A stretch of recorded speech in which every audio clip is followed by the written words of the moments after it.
చాలా ఉన్నతమైన స్థితిలో ఉండబోతూ ఉన్నాం. దేవుని దృష్టిలో నీవు ఒక ఉన్నతమైన స్థానంలో దేవుడు నిన్ను నిలబెట్టబోతూ ఉన్నాడు. ఎంతమందిని బాగు చేసిన దేవుడు, ఎంతమందిని దీవించిన దేవుడు, ఎంతమందిని ఆశీర్వదించిన దేవుడు ఈ రోజు నీతో మాట్లాడుతున్నాడు. విచారమును కొట్టివేసి నీ దుఃఖమునకు ప్రతిగా ఆయన పూజాలను ఇవ్వబోతూ ఉన్నాడు. గట్టిగా చప్పట్లు కొట్టి దేవుడు ఆయన పడక. నీ దుఃఖానికి ప్రతిగా ఆయన ఆనందాన్ని కలుగు చేయబోతూ ఉన్నాడు. నీ కన్యటికి బదులుగా ఆయన ఆశీర్వాదాలు పంపించబోతూ ఉన్నాడు. దేవుని ప్రియమని బిడ్డరా, మనుషుల్ని ఎప్పుడు కూడా చూడకండి. నా జీవము గల దేవుడు బలమైనటువంటి వాడు. ఆయన ఒక్కడే స్థితిగతులు మార్చగలడు, పరిస్థితిని మార్చగలడు, ఆరోగ్యమును బాగు చేయగలడు. ప్రతి ఒక్క పరిస్థితిని కూడా ఇక నాకు ఏ దిక్కు లేదు ప్రభు అని నువ్వు ఆయన పాదాల మీద పడిపోతే, ఒక హిజ్కియా రాజులాగా నాకు ఏ దిక్కు లేదు ప్రభు అని దావీదులాగా, ప్రభువా ఇదిగో నా పరుపు కూడా కొట్టుకొని పోతుందని చెప్పి ఆయన పాదాల మీద పడిపోతే, ప్రియులరా చివరిగా ఆ మాట చెప్పి నేను ముగిస్తాను. చూడండి, పరిశుద్ధ గ్రంథము 56వ కీర్తన 8వ వచనంలోనికి రండి.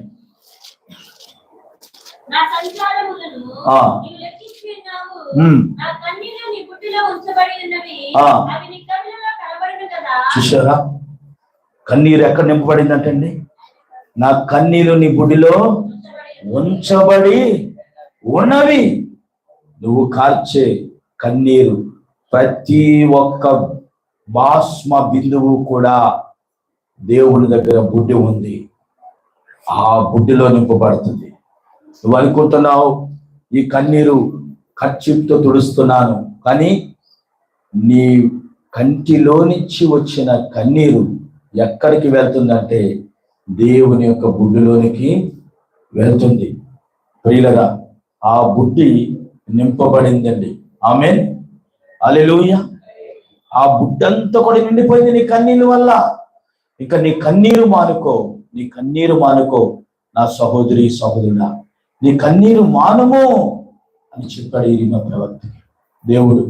ఏవండి చూసారా, నీ విచారణ అంతా కూడా నేను తీసేస్తానన్నాడు, కొట్టివేస్తానన్నాడు. ఈరోజు ఇంకా నీ కన్నీరు విడవకు. నీ కన్నీటితో దేవుని బుడ్డి నిండిపోయింది. దేవుడి దగ్గర నుంచి నీకు జవాబు కూడా సిద్ధంగా ఉంది. ఆయన నీ విచారాన్ని కొట్టివేయడానికి సిద్ధంగా ఉన్నాడండి. హల్లెలూయా. ప్రియులరా, ఒక 1/2 లీటర్ ప్యాకెట్ కొంటే, పాల ప్యాకెట్, అందులో కొన్ని చుక్కలు బయట పడిపోతే బాధపడిపోతూ ఉంటారు. కానీ చాలా మంది కన్నీటిని కూడా వృధా చేస్తూ ఉన్నారు నేడు దినాన. చాలా మంది దుఃఖపడుతూ ఉన్నారని నేడు దినాన. ఎందుకు ఏడుస్తున్నారో తెలియదు, ఎందుకు నలిగిపోతున్నారో తెలియదు, ఎందుకు విచారిస్తున్నారో తెలియదు.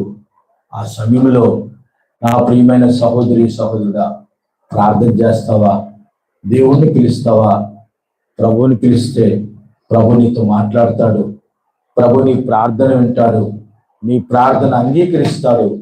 నువ్వెలా ప్రార్థన చేసినా ఆయన ఆలకించి నీకు ఏది కావాలన్నా ఆయన ఇస్తాడు.